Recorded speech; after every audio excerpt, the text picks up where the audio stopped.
Hey guys, welcome to my next installation of Lunchtime Live. I haven't done this in quite some time, close enough to lunchtime. So I'm going live video stream both on Facebook, YouTube, and Instagram.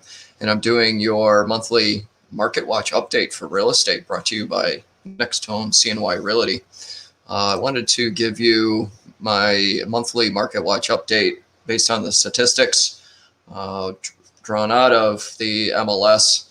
And this is based on single family homes under $500,000. So single family homes under $500,000. Typically that's the criteria I go with when I do these, this market information, this data, but it's good for buyers and sellers to have this data to understand exactly where the real estate market is here in Syracuse and Central New York.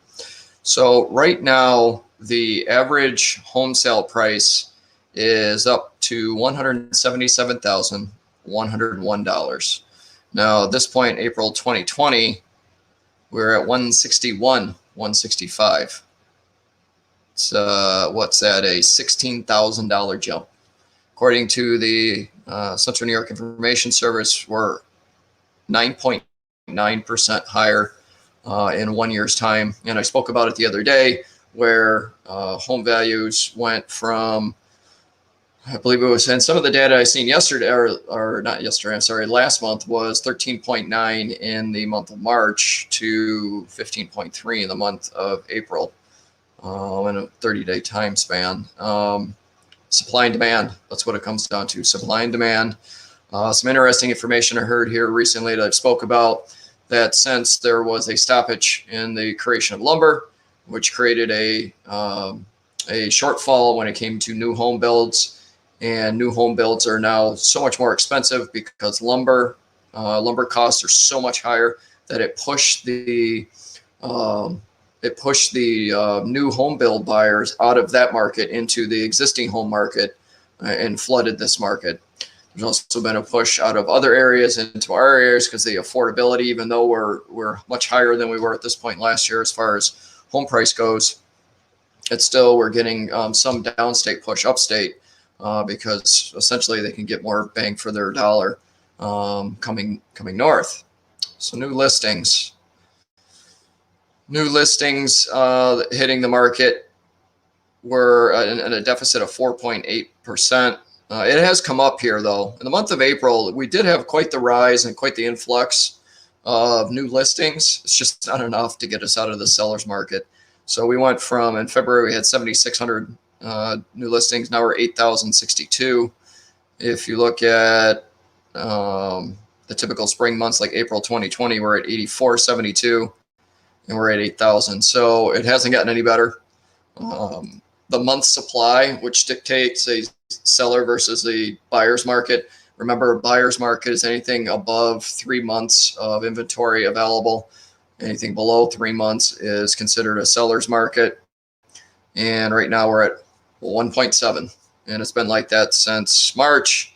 If you look at April 2020, we had 2.8 months still a seller's market. Realistically, we have been well entrenched in a seller's market since 2016, but then it was right around 3 months. It wobbled around 3 months worth of inventory. Now we're so drastically low, it's going to take a serious influx of homes to be listed on the market in order to correct this and make a shift. Doesn't look like that's happening anytime soon. What's the biggest drive for the demand part of the supply and demand is mortgage rates, of course. Mortgage rates are still wobbling right around 3%, 3.25%. That's outstanding, and that's giving buyers more buying power. But there's just a lot of buyers, so you have to be extremely competitive with the sellers.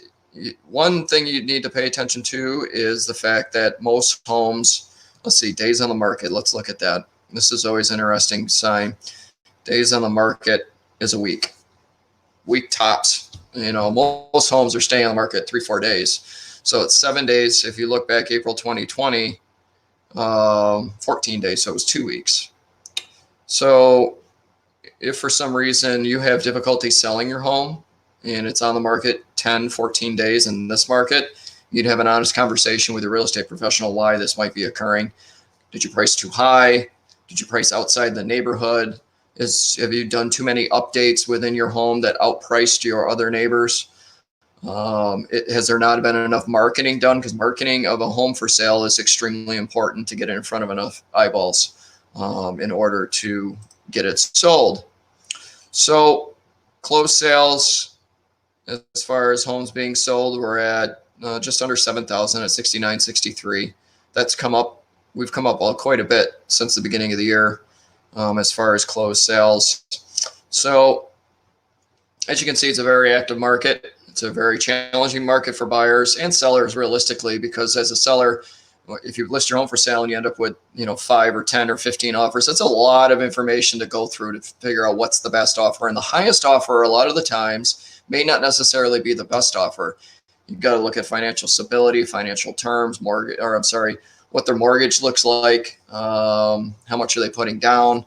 A lot of different factors go into it. Closing dates, how are they getting financed, the time frame for the finance. Are a lot of buyers, just to be competitive, are waiving home inspections on most homes just to attempt to get ahead of the crowd as far as trying to win a bidding war. This is the biggest asset you're ever going to own, and as a buyer, if you're taking that route, there is home warranties out there to help give you some sense of security as far as protecting this big asset. So if something fails after you move in, at least you have that home warranty in order to fall back on. And it covers a lot. It doesn't cover everything, but it does cover a lot within the home. So with that being said, again, it's still a very active seller's market here in Syracuse and Central New York. It's really wash, rinse, repeat when we go month to month. This should last throughout the summer.